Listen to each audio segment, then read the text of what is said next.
आपसी आनंद को बढ़ाना कई बार थोड़ा मुश्किल हो सकता है। तो आज हम कुछ खास पोजीशंस और तकनीकों को समझेंगे जो बेहतर अंतरंगता बनाने में मदद करती हैं। चलिए इस सफर की शुरुआत करते हैं। तो सबसे पहले एक नंबर पर नजर डालते हैं, 65%। अब सवाल ये उठता है कि ये 65% आखिर है क्या? ये उन महिलाओं का प्रतिशत है जो बताती हैं कि उन्हें पार्टनर के साथ सेक्स के दौरान लगभग हमेशा ऑर्गेज़म होता है। लेकिन असली कहानी शुरू होती है जब हम इसकी तुलना करते हैं। Prevention.com के डेटा के मुताबिक जहां 65% महिलाएं लगभग हमेशा ऑर्गेज़म तक पहुंचती हैं, वहीं पुरुषों में ये आंकड़ा 95% है। काफी बड़ा फर्क है ना? इसी को ऑर्गेज़म गैप कहा जाता है और आज हमारा फोकस इसी गैप को समझने पर है। तो चलिए इसे एक नाम देते हैं, सेक्शन 1 प्लेजर गैप, और अब देखते हैं कि इसे कम करने के लिए क्या कुछ किया जा सकता है। चलिए अगले सेक्शन की तरफ बढ़ते हैं, जो है कंट्रोल के बारे में। मतलब ऐसी पोजीशंस जहां महिला को लीड लेने का मौका मिलता है, क्योंकि प्लेजर के लिए ये एक बहुत ही इंपॉर्टेंट फैक्टर माना जाता है। तो इस सेक्शन में हम शुरू करते हैं दो काफी जानी मानी पोजीशन से, काउगर्ल और रिवर्स काउगर्ल। इन दोनों का मेन फोकस इसी बात पर है कि कंट्रोल महिला के पास हो, और इसके फायदे कई सारे हैं। देखिए, सबसे बड़ा फायदा तो कंट्रोल ही है।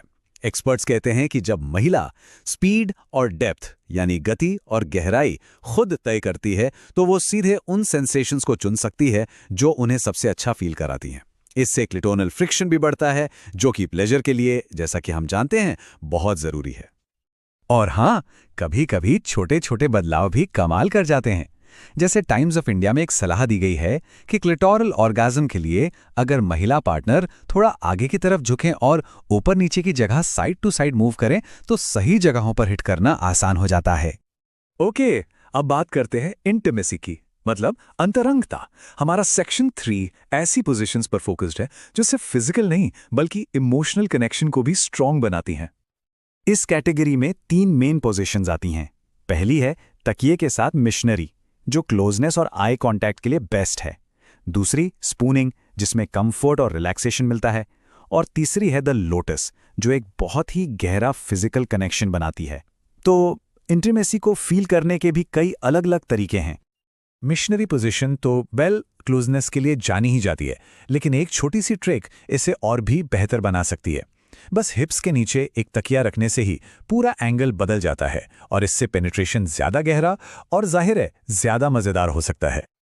और फिर आती है स्पूनिंग। ये पोजीशन ना आराम और इंटिमेसी का एक परफेक्ट ब्लेंड है। इसमें पेनिट्रेशन गहरा होता है, लेकिन इंटेंसिटी थोड़ी कम रहती है, जिससे एक्सपीरियंस लंबा चल सकता है। और सबसे अच्छी बात, पेनिट्रेट करने वाले पार्टनर के हाथ बिल्कुल फ्री रहते हैं दूसरे हिस्सों को एक्सप्लोर करने और स्टिम्युलेट करने के लिए। तो चलिए अब हम अपने अगले सेक्शन पर आते हैं, सेक्शन 4 स्टिम्युलेशन यानी उत्तेजना के लिए पोजीशंस। यहां हमारा फोकस उन पोजीशंस पर रहेगा जो इंटेंस फिजिकल सेंसेशंस को बढ़ाने और स्पेसिफिक इरोटिक जोन्स को टारगेट करने के लिए डिजाइन की गई हैं। और इस सेक्शन की शुरुआत होती है डॉगी स्टाइल से। ये पोजीशन काफी पॉपुलर तो है ही, लेकिन इसकी असली पावर, इसका असली जादू छिपा है उस एंगल में जो डीप पेनिट्रेशन और जी स्पॉट स्टिम्युलेशन के लिए परफेक्ट है।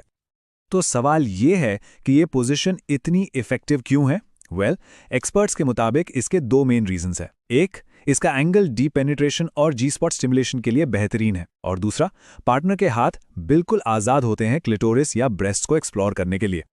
नेक्स्ट ऑन द लिस्ट है द काउंटर टॉप। जैसा कि नाम से ही साफ है, ये एक ऐसी पोजीशन है जो लव मेकिंग को बेडरूम से बाहर लाती है और एक्सपीरियंस में थोड़ी स्पॉन्टेनिटी, एक नयापन लाती है। एक्सपर्ट्स कहते हैं कि इस पोजीशन का एंगल जी स्पॉट स्टिमुलेशन के लिए एक्सीलेंट है। मतलब जब महिला किसी ऊंची सतह जैसे काउंटर पर बैठती है, तो पेनिट्रेशन का एंगल ऊपर की तरफ होता है, जो बिल्कुल सही स्पॉट्स को हिट करता है। प्लस इसमें फेस टू फेस क्लोजनेस और किसिंग भी पॉसिबल है। और हमारी आखिरी स्टिमुलेटिंग पोजीशन है द बटरफ्लाई। इसे आप मिशनरी का एक कह सकते हैं ज्यादा एक्साइटिंग और डीपर वर्जन समझ सकते हैं, जहां एंगल्स के साथ एक्सपेरिमेंट किया जाता है। तो ये अलग कैसे है? सिंपल है। एक पार्टनर बेड या टेबल के किनारे पर लेटता है और दूसरा पार्टनर खड़े होकर नीचे सेंटर करता है। एक्सपर्ट्स बताते हैं कि ये यूनिक एंगल बहुत ही डीप पेनिट्रेशन और यहाँ तक कि सर्वाइकल स्टिमुलेशन भी दे सकता है। और प्यूबिक बोन पे पड़ने वाला प्रेशर, वो प्लेजर को और भी इंटेंस बना सकता है।